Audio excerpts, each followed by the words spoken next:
Going to be Crowbar versus Moose Skills. As we said earlier today in the program, we did not get any bios from No Dice Gaming this evening, but we do have them from Complexity. Moose Skills is a Zerg player.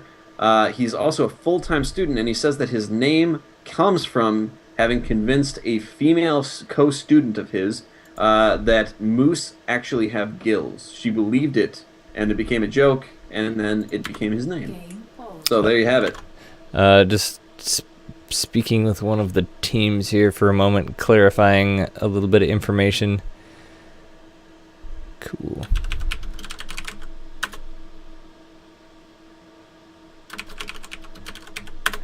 Spider Slayer commenting that my hair is gone. It's actually not. It's just very flat today. Very humid out. Give me just a moment here. Okay, I think that should do.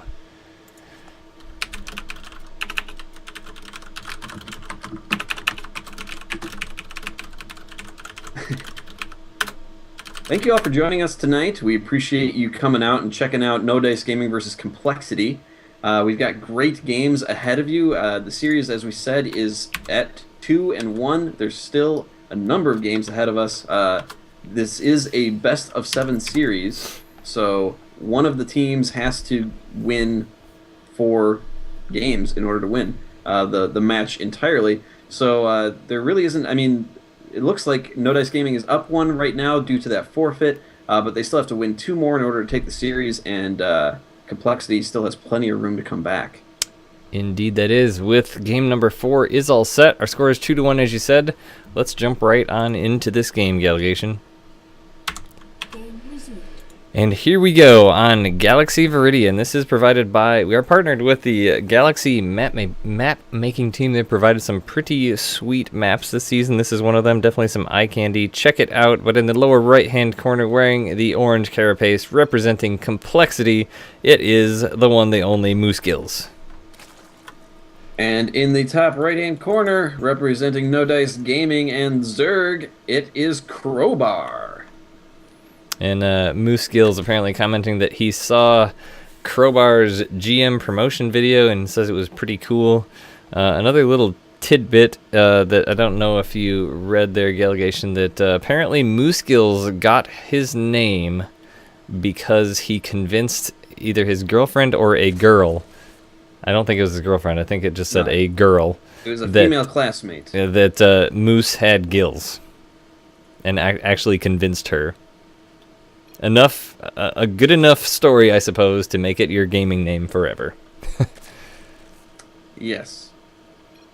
That's a good, it's a good joke, though. I mean, I think we all have jokes from when we convinced somebody who is a little bit more gullible of something that isn't actually true, and then laughed heartily at the results.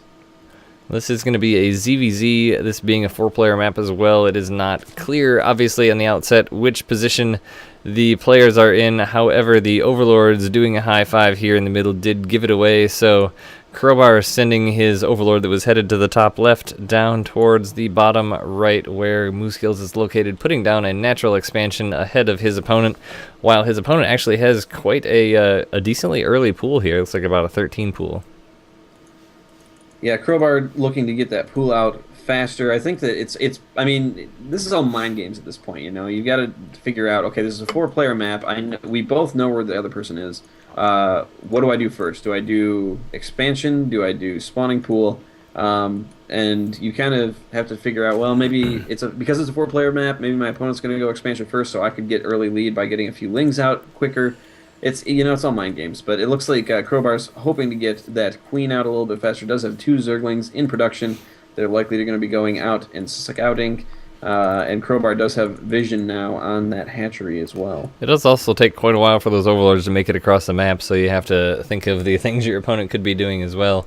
With Moose Skills getting that gas down earlier, though, he's going to have speed pretty quick, as his pool is just finishing and he's getting close to 100 minerals or 100 gas as that last round returns. Its gas speed is beginning to research, so he's going to have quite a few speedlings pretty quickly here.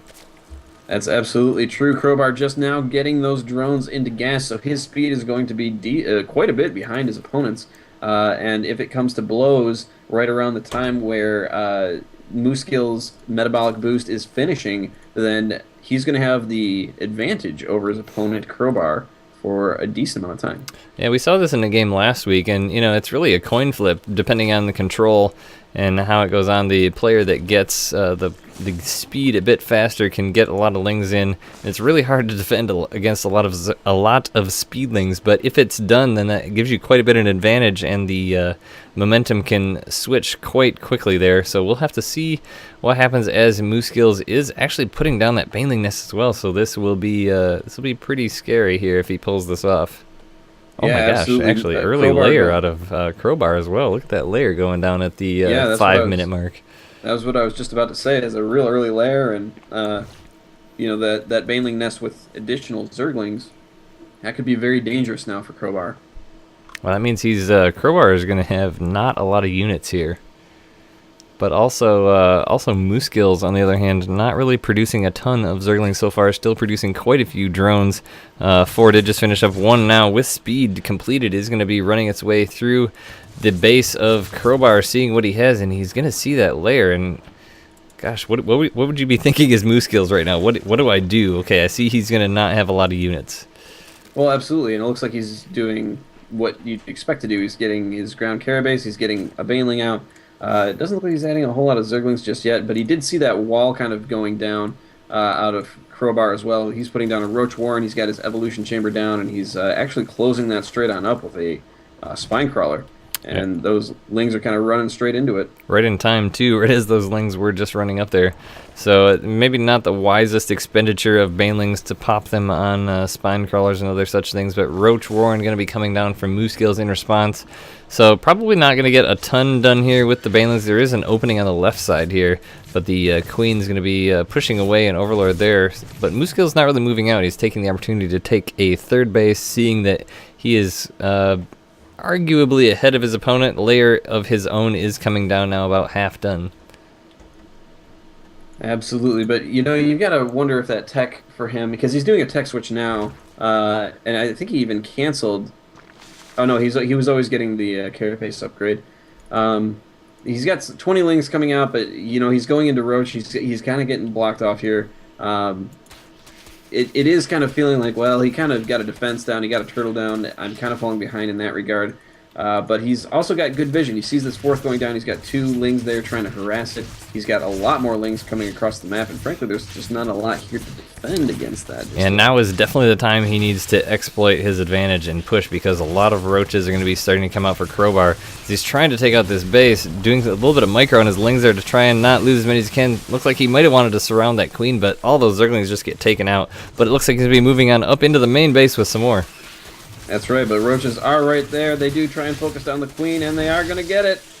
And the roaches are there to continue to defend and try and kill them before they get any drone kills. Sure enough, they are taken out, but that queen does hurt, and as he's not able to get any more larvae for quite a bit of time until it gets rebuilt. Yes, look at the units killing. It's 25-3 for Crowbar there, so that not really working out so well, I wouldn't say, for Mooskills.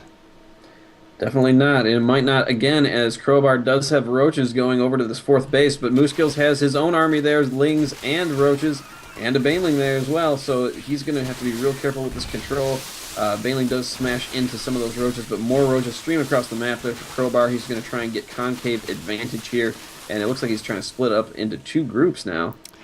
That was a nice, it's not even really a concave, it was more like a perfect L there for Mooskills to defend both fronts at the same time. And Mooskills does have a nice bit of vision here. He's got his overlords placed really in very good places all around the map. Any kind of pathway or walk path for units, now positioning one right over that ramp there. So he's going to see anything that's going to be headed across a ramp. Also heading in with an overseer to continue scouting out his opponent.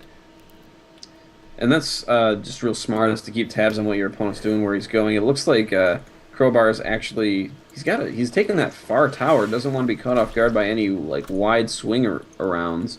But ultimately, I mean, he just doesn't have as nice of vision as his opponent, as you were pointing out. His opponent just really kind of knows what's going on here.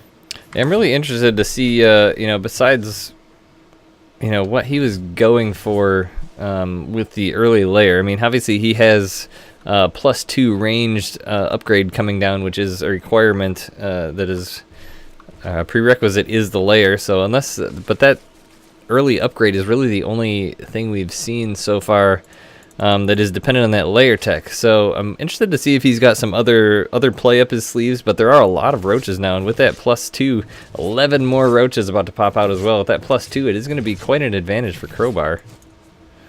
But the sheer number of units for Moose Gills is getting to be quite high as well. Yeah, and Crowbar's going to want to get into positions where those units aren't going to be able to flex their full muscles. If he can get them into a choke, then he's going to have the clear advantage there. But it looks like Moose Gills is deciding he does not want to engage at that angle he is moving. He's pulling all the way across the map, it looks like. Yeah, and honestly, it seems like in a lot of games we've seen so far that upgrades haven't been a real high priority early, but it is definitely a priority for both of these players, as +2 just finished for Crowbar, and +2/+2 is coming down for Moose Gills. So that the +2 attack is actually a bit nullified by the fact that Moose Gills has the armor upgrade as well. Mm-hmm.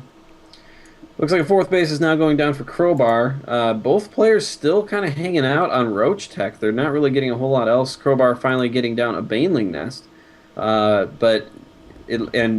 Moose Gills is kind of doubling down on his Roach investment by getting Tunneling Claws and Burrow. So he's going to try and keep pushing that Roach Tech as far as he can take it. And it's going to be Roach on Roach battling here for the better part of forever, as far as we can tell right now. I mean, honestly, I think that's pretty wise because, I mean, Crowbar is getting a ton of roaches. He's both players at near max now, but the thing that Moose Gills does not have is he doesn't really have any detection. He's got a Overseer on the other side of the map moving around. Looking at the units tab, he only has that one Overseer, so that's really the only detection he has. There are no Spore Crawlers anywhere else, so I mean, just the ability to heal and move at the same time is going to be pretty big for Crowbar, I think. It absolutely is. But once Moose Gills kind of sees what's going on, I think he's going to be quick to make a few more detectors. And that advantage, while very potent at the onset, can be shut down fairly quickly. But it just depends on what you can get done with it in that short amount of time while you're waiting for those observers to come out. In the meantime here, Crowbar is taking down those rocks and is trying to move in.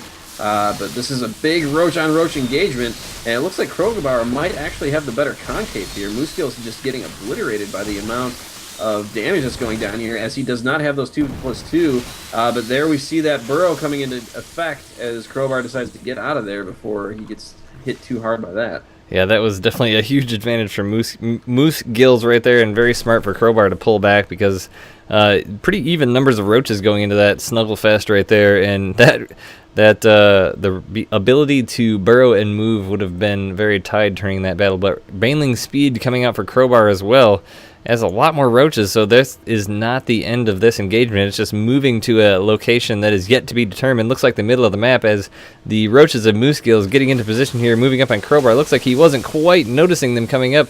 Does get a few pot shots and kills, but the roaches of Crowbar getting a little bit separated. They're getting some down in the red as Moose Gills chases him on down. But Crowbar does have those Overseers there now, so he will not be fooled by the mind games of those burrowing roaches as they move into the main base. Yeah, but those were very effective as they are pulling the entirety of Crowbar's army in the opposite direction of where Moose Gills is sending his, and that is a huge blunder there by Crowbar. Moose Gills had free reign there, but he does pull back to try and engage this directly head-on, but Moose Gills does have the upgrade advantage here. Apparently not the positioning battle, though, so he's going to try and get a better position, and is kind of forcing the issue there. He's getting a better concave, it looks like now, but not really taking advantage of that burrow. It's not really going to be helping him a whole lot just yet, and these numbers kind of go even here. Yeah, the upgrade's definitely playing a factor for Moose Gills here, because without that +2 armor, he would have lost that fight a long time ago. There are a few more burrowed roaches still in the main base of Crowbar, causing some big trouble as he's lost quite a few drones. Looking at the drone killed count, it is up to 24. So all things being equal, given especially that they're not, that is going to be a very big factor. As Moose Gills happy with the damage he got done. I mean, it was probably a good thing that he didn't push the issue, because Crowbar definitely had quite a few things there. But now with these just very small handful of roaches doing all that damage, he's going to be able to get himself a very significant lead here, especially considering that fourth bases are up for both players. And Muskill's just doing a really good job of keeping that harassment up as well. You know, he's taking these, like you said, these small groups, moving them around. But when he's on shorter number of bases, he does have to be cognizant of the fact that he's got to keep damage on. He's got to do a lot of economic damage if he wants to stay in the game when he's down a base. And Mooskill's still at about 200, and Crowbar coming back. Crowbar finally switching into, looks like Hydralisk and Infestation Pit, but this is going to be a bit scary as Mooskills is coming back with that 200 army of roaches, and Crowbar has not been able to reinforce, and Mooskills does still have that +2 armor upgrade advantage. Yeah, and this is not looking great for Crowbar at the moment. He does have Banelings in addition here, so they're going to be able to do some quick damage to these roaches, but Baneling's not the best choice against roaches. They are going to do some quick damage like we mentioned, but now great concave by Crowbar, but that upgrade advantage by Mooskills really flexing its muscles once again. The roaches get cleaned up on the right side. Mooskills kind of wrapping around, reorganizing his army and putting chase to Crowbar's units once again. 25 roaches in production. And some of those are popping out now. He's really got to try and force Mooskills out of here as quickly as possible. Man, Hive coming down as well now for Crowbar. A very ballsy move considering the position he's in, but now more roaches continue to reinforce. As you said, the numbers for Mooskills are starting to dwindle. What is his plan here going for this Hive? Is it going to be Swarm House? Well, I think that you are misreading your colors here. It's actually Mooskills who's getting the Hive. Sorry. So he's been getting the additional tech while Crowbar is just trying to make as many roaches as he can to hold on to this game to try and stay in it while Mooskills continues this heavy aggression. Yeah, the question still does stand though. I mean, this large roach battles is fairly unusual from a lot of the NGG there. Large, massive roach battles is a little bit unusual. It seems like that's a fairly early mid-game type thing we've been seeing a lot, and then the transitions into Hydralisk or Mutas or something of the like. But what are your thoughts on why both players stuck with roaches so long? Is it, I mean, in my mind, I think it's probably because you feel, okay, my opponent is continuing to go roaches, I have to go roaches to not die. Yeah, I think that's part of it. I think that, you know, both were kind of going for these roach swells, and they saw, well, you know, it's kind of like an arms race there, where they're both getting these huge numbers of roaches. It's like, well, I've got to get a nuclear deterrent if he's getting nuclear deterrents, you know, and so they keep kind of building up this army. And once Mooskills saw that he was kind of gaining ground, I think that's when he started to double down. Now, Mooskills did get some of the additional tech that would allow him to kind of transition out if he wanted to, but he was able to continue to push forward with those roaches, and it's a lot easier to hit the R key a whole bunch of times than it is the R and the H and the I and whatever else, you know? Yeah. Just to try and keep that singular army. But he was very successful with it. I can see why he was dancing with who brung him into that end of the game there. What are your thoughts? That was definitely an interesting game. These ZVZs are very intriguing to me, just because of the control and stuff they take, but I don't know. It seems like a little bit more of a positioning battle than we're used to with the roaches like that. But the upgrade advantage, I mean, that was huge right there. I mean, it seemed like Crowbar tried to get that layer up really quick to get the early upgrades, which it was definitely earlier than Mooskills, but not by a huge margin. And the fact that Mooskills ended up getting that +2 armor, just every single one of those engagements, there were fairly equal amount of roaches. And the positioning was fairly equal too. It wasn't like it was totally one-sided, and that armor upgrade was just the name of the game. Yep, that was definitely the nail in the coffin. So moving on to our next game, I believe that we're now at 2-2. Is that correct? We are indeed. So this is even. ND Gaming coming out and winning 2 right off the bat, going up 2-0. Then there was a forfeit by an ND player, giving Complexity 1 point, and then and winning the game number 4. So to tie it up 2-2. We've seen a lot of these games this season so far, Gallegation, where either they trade blows, go win 1, lose 1, win 1, lose 1, win 1, lose 1, going to that game number 7. This one kind of being a little bit more one-sided and then flip-flopping and then flip-flopping. But you know, who's got the momentum right now? Well, it's hard to say. I mean, because you could say that, well, Complexity's coming off 2 wins in a row, but one of them wasn't really a win. It was just kind of a forfeit. So they've got 1 win. ND Gaming had 2 wins in a row. So I'd say that the momentum is still kind of favoring them. They did kind of take a slap to the face, but they do have kind of more earned wins and I think that that's going to kind of fuel the momentum for this team more so than it is going to be Complexity's one win. But there's still a lot of great players from both teams, so it could kind of go either way at this point. But Absolutely.